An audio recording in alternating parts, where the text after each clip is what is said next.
오늘 말씀은 요한복음 8장 10절 그리고 11절 말씀입니다. 우리가 다 같이 한 목소리로 읽겠습니다. 예수께서 일어나사 여자 외에 아무도 없는 것을 보시고 이르시되 여자여 너를 고발하던 그들이 어디 있느냐?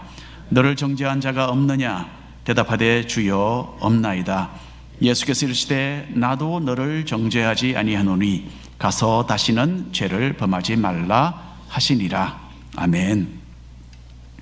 지난 며칠 동안 텍사스의 초등학교에서 있었던 총기 난사 사건에 대한 뉴스를 들으셨을 것입니다. 18살 난 범인은 집 근처에 있는 초등학교에 들어가서 총을 쏘기 시작했어요. 먼저 선생님들 2명이 죽고 이어서 3, 4학년, 참 어린 아이들이잖아요. 어린 아이들 19명이 희생되었습니다. 범인은 나중에 사살되었는데 어떻게 이런 범행을 저지르게 되었는지에 대한 이유는 아직 밝혀지지 않고 있습니다. 지난 며칠이 죽은 아이들의 부모님들에게는 지옥과 같은 시간이었습니다.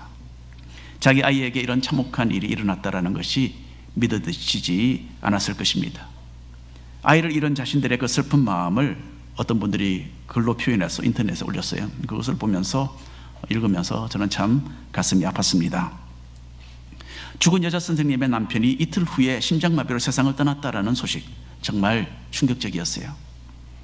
지난 25년 동안 함께했던 아내를 생각하면서 꽃을 바쳤는데 그 후 몇 시간 만에 쓰러져 죽었다고 합니다. 아내를 잃은 슬픔 때문에 그 심장이 견뎌내지 못했을 것입니다. 어처구니 없는 범행으로 인해서 충격과 슬픔에 잠긴 유가족들에게 하나님의 위로와 은혜가 있기를 간절히 바랍니다.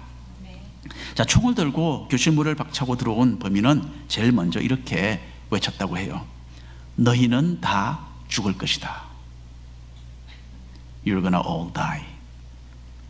사람의 목숨을 귀하게 여기지 않는 참 흉악한 인간이었습니다. 어느 여자아이는 곁에서 죽은 자기 친구의 피를 자기 자신에게 발라서 그리고 또 죽은 척해서 결국 살아나왔다고 해요. 어떤 남자아이는 다리에 부상을 입었는데 그래도 꼭 참고 누워서 죽은 척했다고 합니다. 이 아이들은 그 끔찍한 상황에서 죽지 않고 살았으니 얼마나 다행입니까? 하지만 얼마나 무서웠겠습니까? 그동안 약 한 1시간 동안. 오늘 읽은 성경 말씀에는 전혀 다른 상황에서 죽음의 문턱까지 갔다가 살아남은 여인의 이야기가 적혀 있습니다. 간음하다가 현장에서 붙잡힌 여인을 예수님께서 어떻게 대하셨는지에 대한 이 이야기는 참으로 많이 알려진 사건 중에 하나입니다. 교회를 다니지 않는 사람이라도 이 이야기는 들어서 아는 사람들이 있어요. 명백하게 죄인으로 밝혀진 한 여인을 예수님께서 정죄하지 않으시고 은혜를 베푸셨습니다. 이 이야기 속에서 우리는 그러면 무엇을 느끼고 또 어떻게 이 말씀을 우리의 삶에 적용을 해야 할지 오늘 함께 생각해 보기를 원합니다. 먼저 종교 지도자들은 정죄하기를 참 잘했습니다. 우리가 사용하는 성경책을 자세히 보면요, 오늘 성경 구절에 좀 특이한 점이 있다는 것을 곧 알게 될 것입니다. 요한복음 7장 53절부터 8장 11절까지는 괄호로 표기가 되어 있습니다. 그리고 그 페이지 맨 아랫부분을 보면 어떤 사본에 7장 53절부터 8장 11절까지는 없음, 이런 이상한 글이 적혀져 있는 겁니다. 이게 무슨 뜻일까요? 아마 여러분 성경을 읽으시다가 가끔 이런 걸 보면 몇 절은 없음 이런 게 있을 겁니다. 참 궁금하셨겠죠. 이것은 가장 옛날, 가장 오래전에 쓰여진 성경 복사본에는 가나마다 붙잡힌 여인에 대한 이 이야기가 기록이 되어 있지 않다라는 설명입니다. 성경학자들은 오늘 우리가 보는 이 이야기는 본래 요한복음에 포함되지 않았던 것이라고 말을 합니다. 이것은 요한이 직접 쓴 글이 아니고 또 사도 요한이 요한복음을 쓴 후에 나중에 어쩌면 한 200년 후에 어쩌면 한 250년 300년 후에 나중 사람이 이 부분을 기록을 해서 여기에 삽입했다, 그렇게 학자들이 의견을 모으고 있어요.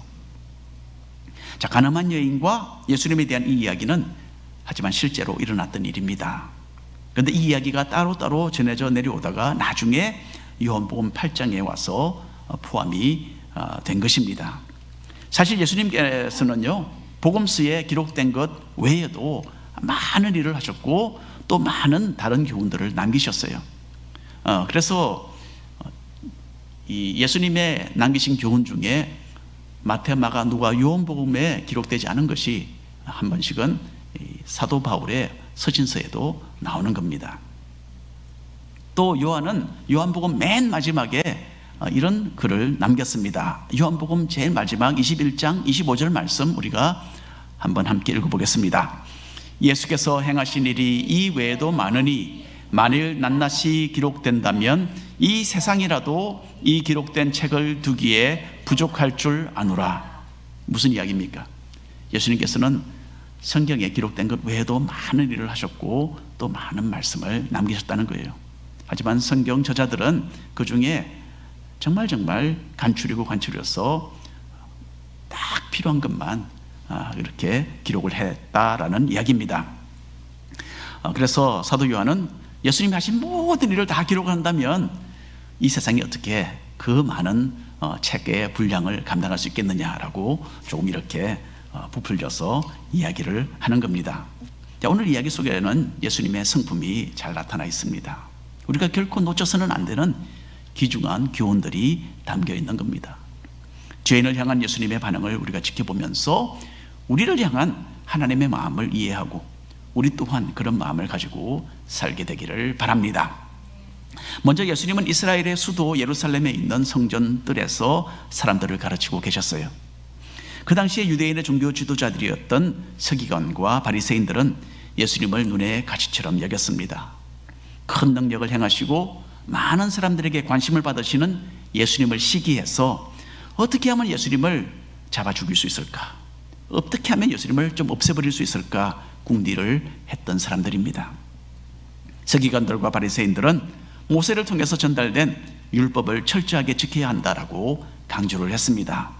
이 사람들은 성경에 있는 법을 모두 지킴으로써 인간은 하나님 앞에 인정을 받고 구원을 얻을 수 있다라고 생각을 했습니다. 그런데 여러분, 과연 인간이 하나님의 법을 완전히 지킬 수가 있겠습니까? 자, 우리 가운데 교통법규를 완전히 지키는 사람은 없습니다. 스톱사인에서 여러분 완전하게 차를 세우는 분들 계십니까? 하얀 선 앞에서 하얀 선을 밟지 않고 바퀴가 전혀 움직이지 않도록 완전히 그렇게 스톱을 항상 하십니까? 어김없이 항상 이렇게 운전하는 사람은 아마도 아무도 없을 것 같아요. 그리고 여러분, 우리 교회로 오는 이 길, 이게 시속 25마일입니다. 속도 제한이 있어요.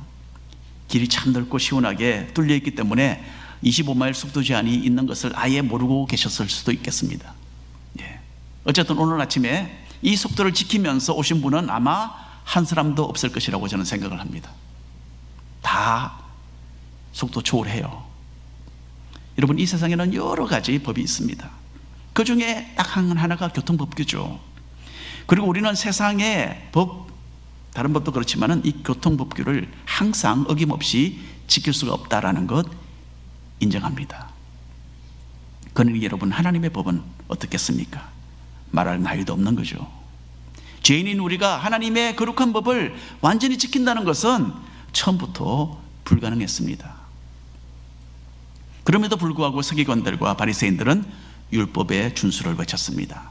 하나님께로부터 율법을 받아 이스라엘 백성들에게 전달했던 모세를 영웅으로 삼았습니다.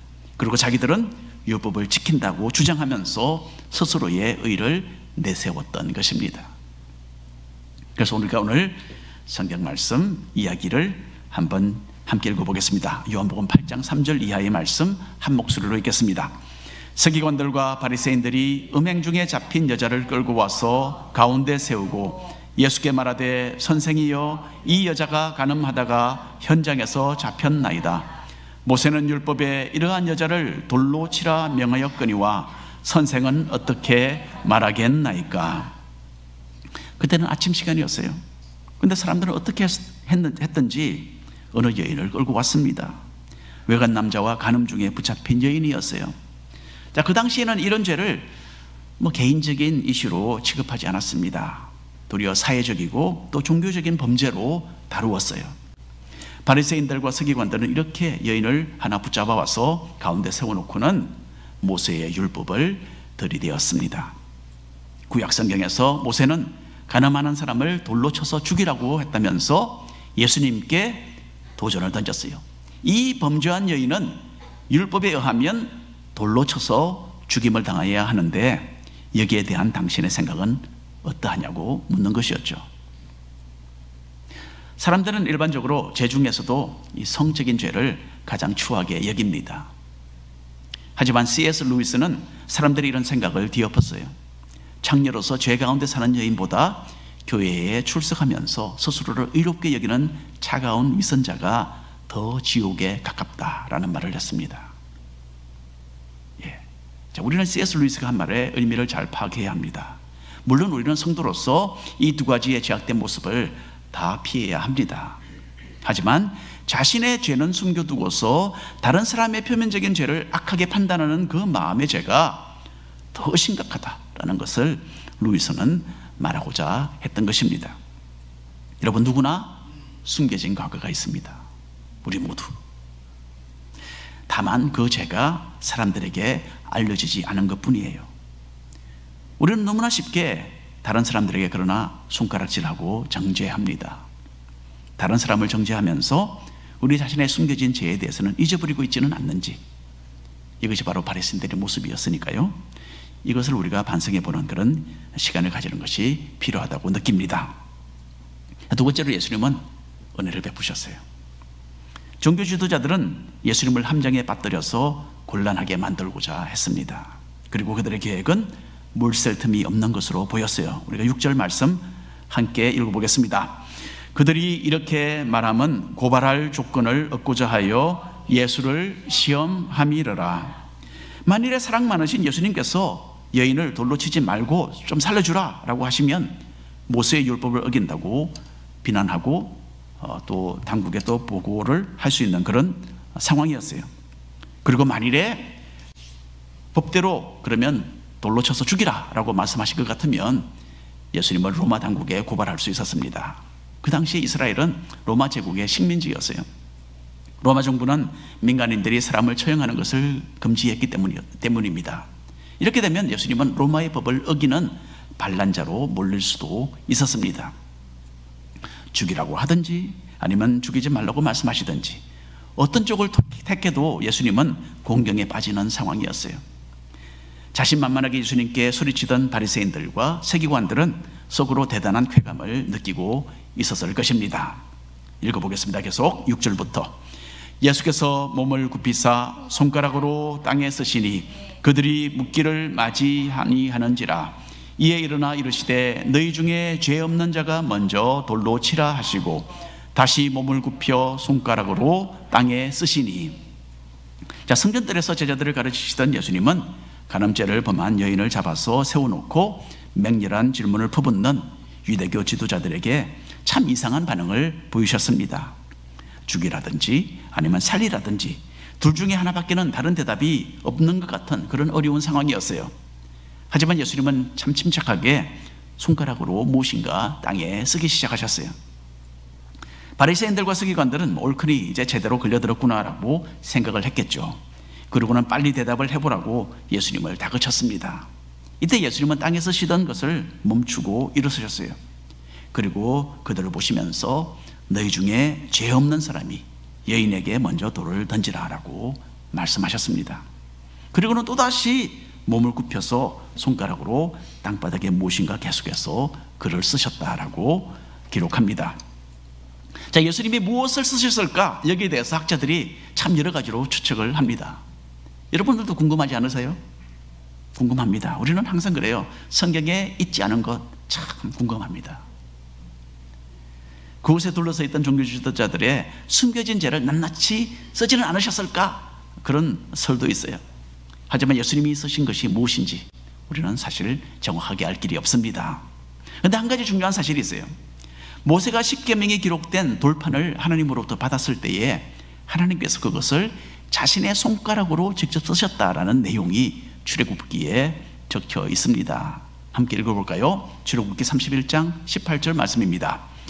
여호와께서 시내산 위에서 모세에게 이르시기를 마치신 때에 정금판 둘을 모세에게 주시니 이는 돌판이요 하나님이 친히 쓰신 것이더라. 우리 한국어 이 번역에는요 하나님이 친히 쓰신 것이더라 했지만은 여러분 영어를 한번 보십시오. 여기 보니까 tablets of stone written with the finger of God, 이렇게 조금 더 정확하게 한국말보다는 조금 더 정확하게 번역이 되어 있어요. 하나님의 손가락으로 쓰셨다라고 그렇게 기록이 되어 있습니다. 이게 굉장히 중요하죠. 종교 지도자들은 인간 모세를 우러러보면서 율법을 들이대었습니다. 그 율법이 최고다라고 했죠. 하지만 예수님께서는 그 율법 이상에 있는 것, 바로 하나님, 율법의 그 근원이 무엇입니까? 하나님이죠. 그래서 하나님의 손가락으로 율법을 기록해 주셨는데, 율법을 제정해 주신 하나님의 권위를 자기 자신의 것으로 주장하신 것으로 여기에 보입니다. 그래서 예수님이 손가락으로 쓰시는 그 모습을 취하신 거죠. 그리고 주님은 정말 의미심장한 말씀을 그 후에 하십니다. 7절 말씀 읽겠습니다. 너희 중에 죄 없는 자가 먼저 돌로 치라. 예수님의 이 예리한 말씀은 종교 지도자들의 딱딱한 마음에 화살처럼 날아가서 꽂혔습니다. 예수님을 공경에 빠뜨리려고 했던 이 사람들은 양심의 큰 가책을 받고 하나씩 손에 들고 있던 돌을 땅에 떨어뜨리고 그 자리를 빠져나갔다라고 합니다. 아무리 얼굴에 철판을 깔고 예수님을 대항해 보려고 해도 예수님의 말씀에는 칼과 같이 날카로운 통찰력이 있었기 때문에 그 앞에서 아무도 견뎌내지 못했던 것입니다. 그렇게 의기양양해서 예수님을 삼킬 것 같이 달려들던 바리새인들과 서기관들은 어른으로부터 시작해서 젊은 사람까지 한 사람씩 슬그머니 그 자리를 빠져나간 겁니다. 9절 말씀 제가 읽어드립니다. 그들이 이 말씀을 듣고 양심의 가책을 느껴 어른으로 시작하여 젊은이까지 하나씩 나가고 오직 예수와 그 가운데 섰는 여자만 남았더라. 자, 여기서 나이가 든 사람부터 먼저 반응을 보였다라는 점이 참 특이하지 않아요? 나이가 든 사람은 우리가 일반적으로 생각을 해볼 때 마음의 변화를 덜 느끼는 것으로 그렇게 여겨집니다. 그에 비해서 반대로 젊은 사람들은 패기를 가지고 한 방향으로 막 달리다가도 금방 생각을 바꾸고 방향 전환을 하는 거죠. 우리가 일반적으로 알고 있는 이해입니다. 그런데 이렇게 보니까 죄 없는 자가 먼저 돌을 던지라는 이 예수님의 말씀을 듣고 젊은 사람들보다는 먼저 나이 든 사람들이 양심의 가책을 받고 떠나기 시작했어요. 왜 그랬을까요? 어쩌면 살면서 젊은 사람들보다는 더 많은 죄를 지었기 때문에 평생토록 양심의 가책을 더 많이 받았기 때문일 수도 있겠죠. 그런데 또한 우리가 생각해 볼 수 있는 것은 나이가 든 사람들에게는 이때까지 종교적으로 자기가 쌓아왔던 자기 스스로의 이미지가 손상되는 큰 위험이 그 당시에 있기도 했던 것 같습니다. 사람의 심령을 깊이 뚫어서 환히 보시는 예수님의 그 예리하신 말씀의 권위 때문에 자기들의 숨은 죄가 벌거벗은 것처럼 그때 드러나고 있었기 때문입니다. 여러분 어떻습니까? 만일에 우리가 생활 속에서 짓는 죄 또는 우리가 생각으로 범죄하는 것이 우리의 이마에 우리 얼굴에 딱 적혀서 모든 사람들이 읽을 수 있다면 어떻겠습니까? 지금 이 자리에 나와서 앉아 있을 사람 있겠습니까? 아무도 그런 얼굴을 하고 돌아다니지 못하는 겁니다. 부끄러워서. 종교 지도자들은 자기들의 마음속에 간직하던 비밀이 드러날 것을 두려워했습니다. 왜냐하면 그것을 지적하시는 예수님 앞에 더 얼쩡거리다가는 제가 완전히 폭로될 것이 뻔했기 때문입니다. 그래서 모든 바리새인들과 서기관들이 그 자리에서 떠나고 결국 예수님과 여인 두 사람만이 남게 되었습니다. 그때 예수님께서 여인에게 말을 꺼내셨어요. 함께 읽어보겠습니다. 예수께서 일어나사 여자 외에 아무도 없는 것을 보시고 이르시되 여자여 너를 고발하던 그들이 어디 있느냐 너를 정죄한 자가 없느냐 대답하되 주여 없나이다. 예수님의 음성은 부드러우셨어요. 바리새인들과 서기관들은 거칠게 이 여인을 끌고 와서 모욕을 주고 죽이겠다고 엄포를 놓았지만은 예수님은 반대로 여인을 불쌍히 여기시고 친절하게 대하셨습니다. 그리고 대화를 통해서 그 여인의 마음의 문을 조용히 두드리고 계셨어요. 나는 내 편이다 라는 이 메시지를 보내신 것입니다. 예수님 앞에서 수치심과 고마움이 동시에 이 여인의 마음을 사로잡았을 것입니다. 그리고 그때 예수님은 이렇게 말씀하셨어요. 11절 말씀 함께 읽겠습니다. 예수께서 이르시되 나도 너를 정죄하지 아니하노니 가서 다시는 죄를 범하지 말라 하시니라. 바리새인들과 서기관들은 이 여인을 정죄했습니다. 죽여야 되는 죄인이라고 손가락질을 했어요. 하지만 예수님은 그들이 여인을 그렇게 정죄하는 것을 허락하지 않으셨습니다. 자기들 스스로가 죄인인 것을 드러내어 주심으로써 여인을 더 이상 정죄하지 못하도록 하신 겁니다. 그리고 예수님은 자신도 여인을 정죄하지 않는다라고 여기에 선언하고 계세요. 거룩하셔서 이 세상에서 유일하게 죄인을 의롭게 정죄하실 수 있는 분, 예수님께서 정죄하기를 보류하셨어요. 왜 그랬을까요? 예수님은 죄인을 심판하고 형벌을 내리기 위해서 이 땅에 오신 것이 아니었기 때문입니다. 예수님의 관심은 먼저 죄인에게 다가가서 그들을 죄에서 구해내고 하나님의 나라로 인도하는 데에 있었기 때문입니다. 그런데 많은 사람들이 여기서 오해를 해요. 예수님도 정죄하지 않으셨기 때문에 당신도 내가 어떻게 사는지 판단하지 말라, 그렇게 말하는 사람들이 있어요. 저는 실제로 이런 생각을 하는 사람을 제가 만나보고 대화를 나눈 적이 있어요. 이 사람은 믿지 않는 사람이었어요. 근데 제가 목사인 것을 알고는 이렇게 공격을 하더라고요. 왜 기독교인들은 자기처럼 신앙생활을 하지 않고 마음대로 살고 있는 사람을 정죄하느냐, 그렇게 불평을 늘어놓더라고요. 그러고는 이 사람은 이렇게 얘기했어요. 예수님도 정죄하지 않으시는데 왜 이 기독교인들은 나를 그렇게 판단하느냐, 이 성경 구절을 이용한 거예요. 그런데 여러분, 우리는 정죄한다라는 이 말의 뜻을 잘 생각해 볼 필요가 있습니다. 바리새인들은 자기 스스로의 죄는 고려하지 않고 이 여인의 죄를 공개했어요. 그리고 그 죄에 대한 대가로서 가장 참혹한 형벌을 논하고 있었습니다. 이런 최종적인 심판을 의미하는 그런 정죄를 예수님은 하지 않으셨다라는 말입니다. 용어로 보면 컨뎀이죠, 컨뎀. 예. 하지만 예수님은 그 여인의 죄를 눈 감아주거나 그것이 죄가 아니라고 덮어주신 것은 결코 아닙니다. 오히려 죄를 죄라고 부르셨죠. 그리고 여인에게 다시는 죄를 짓지 말라라고 말씀하셨습니다. 그리고 여러분, 우리는 분명히 죄가 무엇인지를 분별해야 합니다. 그리고 그것이 잘못된 것임을 우리가 또 다른 사람에게도 지적해야 합니다. 하지만 죄인을 살리고 선한 길로 인도하며 구원을 베풀기 위해서 이 땅에 오신 그 예수님의 사랑을 우리는 먼저 본받아야 하는 것입니다. 오늘 결론의 말씀을 드립니다. 캘리포니아에서 동성연애자의 삶을 사는 어느 목사님의 아들은 이런 말을 했어요. 예수님은 가늠하다 잡힌 여인에게 먼저 나는 너를 사랑한다라고 하셨습니다. 그리고 그 후에 그 여인에게 삶을 바꾸어서 살라라고 말씀하셨습니다. 그런데 교회는 정반대예요. 먼저 내가 삶을 바꾸면 그러면 우리가 너를 사랑해 주겠다라고 말을 합니다. 그렇게 이야기를 했어요.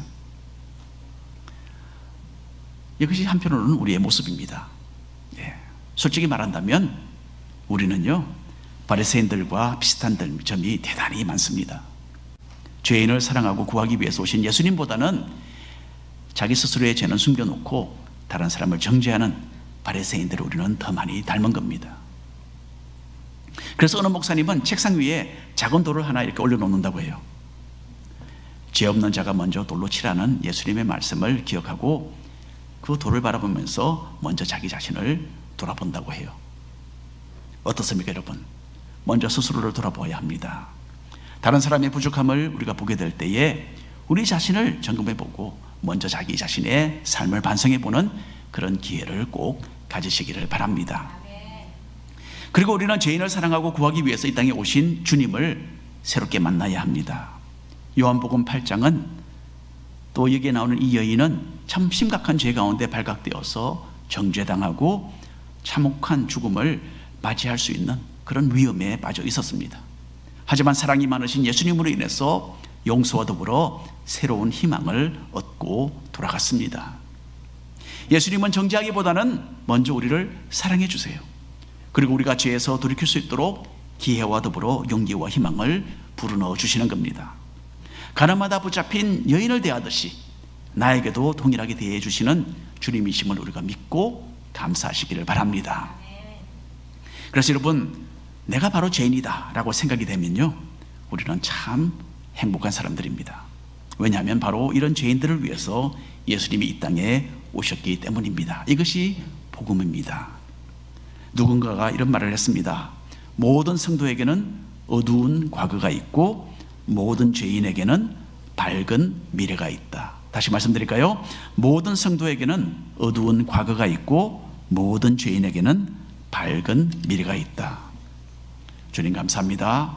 새롭게 다시 시작하겠습니다 라고 고백하면서 계속 죄에서 떠나기로 선택하는 것이 우리의 진정한 필요입니다. 정죄가 아닌 은혜를 베풀어 주시는 주님과 함께 걸어가면서 삶의 진정한 변화를 경험해 나가는 우리 모든 성도님들 되시기를 바랍니다. 기도합니다.